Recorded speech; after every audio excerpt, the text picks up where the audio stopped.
Thanksgiving was always more of an obligation than a celebration for me. Every year, I'd drag myself to my uncle's big suburban house, knowing full well I was walking into a room full of judgment and forced smiles. My family wasn't the warm, close-knit type you see in movies. We were the kind of family where success was measured by job titles, salary figures, and how well you could brag without sounding like a complete narcissist. And according to them, I was the odd one out, the one who didn't quite make it. My Uncle Greg was the loudest voice in that narrative. A former corporate executive turned real estate investor, he made it his personal mission to remind everyone that his son Tyler was the golden child. Tyler had just landed a six-figure job straight out of business school, and Uncle Greg never missed an opportunity to remind us. I, on the other hand, had taken a less conventional path: freelance work, some travel, a few failed startups. Not flashy, not stable, definitely not Greg approved. So when I showed up that Thanksgiving, I braced myself. I knew what was coming. The polite smiles, the backhanded compliments, the subtle digs disguised as jokes. I kept telling myself I could survive one more evening of it. But nothing could have prepared me for what Uncle Greg said during the toast or what happened after I walked out. Dinner was exactly what I expected. Dry turkey, overly sweet yams, and tension so thick you could cut it with a butter knife. I sat at the far end of the table next to my cousin Emily, who barely looked up from her phone. Across from me, Tyler held court like a prince at a royal banquet, recounting some story about his recent business trip to New York. Uncle Greg, beaming with pride, hung on every word like it was gospel. Every now and then his eyes would drift to me, then quickly look away like I was a reminder of everything Tyler wasn't. At one point, Aunt Diane asked me how my latest project was going. I had been working on a nonprofit app to help low-income families access legal aid, a cause I truly cared about. I barely got through my first sentence before Uncle Greg cut in. "That sounds noble," he said, dragging out the word like it had a bad aftertaste, "but maybe someday you'll figure out how to make a real living." The table chuckled, not loudly, just enough to sting. I clenched my jaw and forced a smile. I wasn't going to let him bait me. Not tonight. But then came the toast. Uncle Greg stood up, champagne flute in hand, and cleared his throat. "Before dessert, I'd like to propose a toast to family and to the future." Everyone lifted their glasses. I hesitated. He turned to Tyler, his grin widening. "To the family's only success, my son. The first to earn 6 figures before 30. The only one who didn't waste his potential chasing dreams no one asked for." The room erupted in laughter. I felt my ears burn, my vision blurred, and just like that, I pushed back from the table. "I need some air," I muttered, barely keeping it together as I walked out. No one stopped me. No one called after me. That's just how my family was uncomfortable. Emotions weren't meant to be addressed, just ignored until they faded. I walked to the end of the driveway, sat on the curb, and tried to catch my breath. Part of me was angry, furious even, but another part of me just felt small, invisible. Like no matter what I did, it would never be enough for them. And then I heard the sirens. At first, I thought I was imagining it, but the flashing lights confirmed otherwise. A squad car pulled up right in front of the house. 2 officers stepped out and approached the front door. For a second, I thought, no way, not tonight, not here. But as the door opened and my uncle's voice echoed from inside, everything I thought I knew about that evening and my family was about to be shattered. The moment the police stepped into the house, the mood shifted like someone had killed the power. Laughter died. Forks froze mid-air. Uncle Greg's smug expression faltered as he stared at the 2 officers standing in his foyer, their badges catching the soft glow of the chandelier. "Excuse me." One of them said, his voice calm but authoritative. "We're looking for the owner of a white BMW parked out front, license plate ending in 9232. That was Tyler's car." Everyone turned toward him. He blinked, then slowly raised his hand. "Yeah, that's mine," he said, confused, but trying to sound casual. "Is there a problem?" The officer nodded. "Sir, we need to speak with you outside privately." "What's this about?" Uncle Greg interjected, stepping forward protectively. The second officer glanced at a small notepad. "Your son was flagged, leaving the scene of a financial crime under federal investigation. We're going to need to ask you both a few questions. You could have heard a pin drop." Tyler's face went pale. "There must be some mistake," he said, his voice cracking. "I haven't done anything, sir," the first officer said firmly. "Please step outside." As Tyler followed them out, Uncle Greg turned toward the rest of the family, clearly rattled but trying to keep his composure. "It's probably just a misunderstanding. Some paperwork thing. He's clean. Trust me." I stood just inside the doorway, half shadowed by the hallway. No one had noticed I'd come back in when the flashing lights drew me from the curb. But now all eyes slowly turned to me. My uncle's eyes narrowed like he suddenly remembered I existed. He scoffed an ugly sneer spreading across his face. "What, you think this makes you better now? You've been coasting your whole life on idealism and excuses. Tyler's been out there actually working. Whatever this is, it'll blow over." I looked at him. Really looked at him. The man who'd spent every Thanksgiving reminding me I wasn't enough, who had just toasted to his own son's success by tearing me down. And for once, I didn't stay quiet. "No, Uncle Greg," I said calmly, my voice steady. "What blows over is your idea of what success looks like. Maybe Tyler had the right job title, the right salary, but he also had the wrong ethics. You always told me I was wasting my potential. Maybe I was just refusing to trade my integrity for a paycheck." He opened his mouth to speak, but nothing came out. I turned to the rest of the family, all those eyes that had looked down on me for years. I may not have the big job or the perfect LinkedIn profile, but I sleep well at night, I help people, and I don't lie or cheat to get ahead. No one said a word. Some looked uncomfortable. Others, ashamed. And then Aunt Diane quietly cleared her throat. "Maybe we've been celebrating the wrong things." That was the first time I ever saw Uncle Greg speechless. I didn't stay for dessert. I walked out. Not because I was angry, but because I finally felt at peace. For the first time in years, I didn't feel like the disappointment in the room. I felt like the only adult.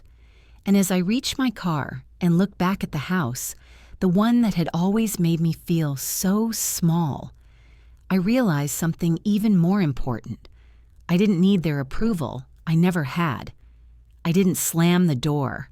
I didn't make a scene. I simply grabbed my coat from the rack and walked out, the cool night air hitting me like a fresh start. For a moment, I stood there on the porch, the distant sound of voices still echoing behind me, low, stunned murmurs as my family scrambled to make sense of what had just happened. But I was done explaining myself to people who never really saw me. I walked down the driveway past the police cruiser still idling by the curb. Tyler sat in the back seat, now his head lowered, his phone forgotten in his lap. Uncle Greg stood nearby, arms crossed, arguing with one of the officers in hushed but frantic tones. I didn't stop. I didn't say a word. Let them talk. Let them spin. Whatever story made them feel better. For the first time in my life, I wasn't the one who needed to justify anything. As I slid into my car, my hands trembled, not from fear, not from shame, but from the sheer weight of release. Years of biting my tongue, playing nice nodding through every backhanded compliment and dismissive remark, it was all over. I wasn't going to shrink myself just to keep the peace anymore. Driving away from that house felt like shedding a second skin. 1 mile, then 2. I didn't even know where I was headed. I just knew I needed to go somewhere that felt real. Half an hour later, I pulled into a gas station on the edge of town and sat there under the harsh fluorescent lights, watching strangers come and go. No judgments, no expectations, just life moving forward. Whether people noticed or not, I thought about calling a friend. Thought about scrolling through social media to distract myself. But instead, I just sat there, hands resting on the steering wheel, and let myself feel everything. The betrayal, the pain, but also the freedom. I realized something then, something I probably should have known long ago. Family isn't always the people you share a name or a table with. Sometimes it's the people who see you when you're invisible to everyone else, who don't measure your worth by your bank account or your job title, who listen without waiting to speak. And maybe I hadn't found those people yet, but I would. And when I did, they wouldn't raise a toast to mock me. They'd raise one because they were proud, because I mattered, because I belonged. The house I left behind, the one filled with polite smiles and poisonous praise, it was no longer my home. It never truly was. And for the first time in a long time, I wasn't mourning, that I was grateful. I was halfway through my second coffee at that gas station when the phone buzzed. Unknown number. I almost ignored it. I wasn't in the mood for spam or awkward. Are you okay? Calls from family members who had just watched me get humiliated. But something in me said, pick it up. Hello. There was a pause on the line. Then a calm professional voice spoke. Is this Mr. Carter Brooks? Yeah, this is Agent Elaine Mercer with the FBI. I need to confirm a few details with you regarding a recent investigation. Are you in a place where you can speak? My heart stopped. Wait what I'm calling. In relation to your cousin, Tyler Grant. I sat up straight in the car. The coffee forgotten. I thought the police already handled that. He got taken in at my uncle's house. A pause. That was a local detainment, yes, but there's more. You may want to sit down. I'm already sitting. Good Mr. Brooks, your cousin has been under investigation for several months. He's been funneling funds through fake consulting contracts set up under multiple shell companies. One of those companies was registered under your name. The air left my lungs. What, it appears, he used your identity without your knowledge. Tax records, fake email addresses, even forged digital signatures, enough to tie you to illegal wire transfers unless we had already flagged the discrepancies. I stared out the windshield, not even seeing the cars pulling in and out of the station. Why would he? Because your credit was clean. Because you were the one. No one suspected. He took advantage of that. We believe he used your identity to throw off our trail. I swallowed hard. So, am I in trouble? No. We verified the forgery and cleared your name. But we wanted to notify you personally and thank you. Without your name showing up in the records, we may not have found the breach so quickly. Silence then, as if the universe had impeccable comedic timing, another call buzzed in. It was Uncle Greg. I didn't answer. Instead, I asked Agent Mercer the one question clawing at the back of my mind. Was this why the police showed up tonight? Partially. The local authorities were tipped off early, but the full federal investigation only just wrapped. We planned on a quiet detainment until Tyler triggered a flag with a large outgoing transfer. Earlier today, we had to act fast. I leaned back in my seat, feeling the weight of it all. Tyler, the golden boy, the family's pride, the fraud, and me, the so-called disappointment, the scapegoat, who almost took the fall for someone else's sins. Agent Mercer gave me a few next steps, a statement to sign a digital verification resources for protecting my identity, but I barely heard her. Because as I ended the call, I realized something even more shocking than Tyler's betrayal. Uncle Greg knew. Maybe not everything, maybe not the forged names, but he knew his son was up to something, and he chose to toast to him anyway, chose to humiliate me in front of everyone knowing full well the lies were stacked behind his son's smile like a house of cards. That's when I knew I hadn't just walked away from a dinner, I'd walked away from a lie, and I had no intention of ever going back. As I pulled onto the highway, the city lights blurred behind me. I didn't know where I was headed yet, but I knew one thing. From this point on, I'd build something honest, something real. No more pretending, no more second-guessing. And the next time someone raised a glass in my name, it wouldn't be out of pity. It would be because I earned it. Not by being flashy, but by surviving the storm. The truth didn't hit me all at once. It crept in, slowly unraveling like the final thread of an old worn sweater. That call from Agent Mercer hadn't been the end, it had only cracked the door open, and behind it was a storm I never saw coming. 2 days after Thanksgiving, I got a knock at my apartment. Not loud, not aggressive, just firm professional. I looked through the peephole, another badge, but this time the man wasn't in a local police uniform. He wore a dark suit, a federal badge clipped to his belt, and a tired expression like he'd been living in airports and interrogation rooms. Mr. Carter Brooks. I nodded. Yeah, I already spoke with Agent Mercer. He raised a hand. I know I'm Agent Ramos. I'm here to follow up.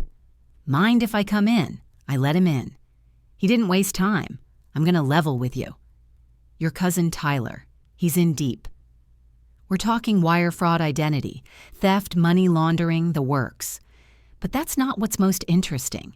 He pulled a small tablet from his bag and tapped it until he found what he was looking for. Then he turned the screen to me. It was a security camera image, grainy black and white, but clear enough to recognize the faces. My cousin, Tyler, and my Uncle Greg, standing in a bank lobby. Together. The timestamp read September 14th, 2 months before Thanksgiving. I don't understand, I said. My uncle's involved. Agent Ramos nodded. Not just involved. He was the original account holder for one of the offshore shell corporations. Tyler was sloppy. But your uncle? He knew how to cover tracks. Until recently, I felt like the air had been sucked from the room. My uncle. The man who toasted his son like he was a king and humiliated me in front of the whole family had been hiding this. Here's where it gets messier. Ramos continued. They weren't just laundering money for themselves. There's evidence linking them to a procurement scandal, kickbacks, inflated government contracts. Nothing concrete yet, but we're digging. I slumped back into my couch. So, what happens now? We're working with the IRS and the Department of Justice, he said. Both men will be formally charged. We also know they tried to pin some of the paperwork on you. Fake consulting, agreements forged, digital signatures. He paused. You were nearly the fall guy. That word hit hard, fall guy. For years, I thought I was just the black sheep, the underachiever, the one who never quite measured up. But now I realized I wasn't failing by accident. I was being pushed down on purpose, used by my own family. So why the sudden police visit on Thanksgiving? I asked. Ramos gave a dry smile. An anonymous tip. Someone inside the family turned them in. We don't know who yet, but they knew about the wire transfer scheduled for that night. We had to act fast. I sat there in silence, my thoughts spinning. An anonymous tip. Who in my family would have done that? For a moment, I thought of Aunt Maria, quiet, always watching, never fully joining in the cruel jokes. Or maybe it was my younger cousin Brielle who once whispered to me that she was proud I had a real job, even if the others mocked it. Whoever it was, they saw something worth protecting in me, and that meant more than any Thanksgiving toast ever could. Agent Ramos left shortly after leaving behind a folder with instructions, what to sign, who to call, how to seal off my credit and protect my name. As I closed the door, I stood there for a long time in the quiet. Then I laughed. Not out of joy, not even out of bitterness. It was the laugh of a man who'd finally found the missing puzzle piece and realized the whole picture had been crooked from the start. My family didn't fail to support me because I wasn't good enough. They didn't see me as a threat until I started to rise, until I stopped playing the game. Tyler had always been the golden boy because the illusion served a purpose. He was their smokescreen, the star sun masking the dirt underneath. And me, I was the insurance policy, the scapegoat, the expendable one, until I walked away, until the truth caught up. Now the only thing left was to rebuild on my own terms. And this time, no one would write my story but me. It's been 6 months since that Thanksgiving dinner, the one that ended in flashing lights and shattered illusions. A lot has changed. Tyler took a plea deal. He's serving time now, and from what I hear, he's already trying to cut a book deal about his high-pressure upbringing and mistakes of youth. Classic Uncle Greg. He's not quite as lucky. The federal charges stuck harder for him. Money laundering, fraud, obstruction. Turns out the man who once raised a glass and toasted. To the family's only success was also the architect of its biggest disgrace. The irony isn't lost on anyone. At first, my phone wouldn't stop ringing journalists, investigators, even old classmates who hadn't spoken to me in years. Everyone wanted the inside scoop or to reconnect. Now that I was the guy who brought down the Golden Boys, I ignored most of them. The ones I did answer were the quiet ones. My Aunt Maria, who apologized in a whisper and said she always knew something was off. My cousin Brielle, who confessed she was the anonymous tipster. She'd seen things, heard late-night calls between Tyler and her dad. And when she overheard Tyler bragging about using Carter's dumb name one more time, she snapped, "I told her thank you. Not just for the tip, but for seeing me." See. It's easy to feel invisible when you're the quiet one in the family. The one who doesn't cause scenes. The one who shows up, brings the store-bought pie, helps clean up, and disappears before anyone realizes you're gone. But silence isn't weakness. Sometimes it's strategy. And now I'm finally speaking up. I started my own business consulting for small nonprofits that need help with digital infrastructure. The same boring IT work I used to get teased for. Turns out it's valuable when you're not laundering money through fake shell companies. I even gave a talk at a community college last month about resilience, about not letting people define you by your worst moment or theirs. As for my mom, she's still processing. At first, she couldn't believe what happened. She kept asking, how could Greg do that, and why didn't we see it? But slowly she started to apologize for her role in it. All the way she dismissed my efforts, the way she let their voices drown out mine. We're rebuilding. It's slow. It's not perfect. But it's honest. This past weekend we had a small cookout. Just me, Mom, Brielle, and a few close friends. No toasts, no speeches, just burgers, corny jokes, and a lot of healing. And for the first time in years, I didn't feel like the background character at my own story. I felt seen, understood, valued. Not because I did something flashy or dramatic, but because I held the line when it mattered, because I walked away when it was hardest, because I chose integrity over comfort. That's the funny thing about family. It can break you. It can gaslight you. It can make you doubt your own worth. But sometimes, when the dust settles, the ones who matter step forward, and the rest, they were never really family to begin with. So this year, when Thanksgiving rolls around again, I won't be bringing store-bought pie. I'll be hosting at my place. And when someone raises a glass and says, "To the one who held it all together when the rest of us fell apart," this time I'll know they mean it.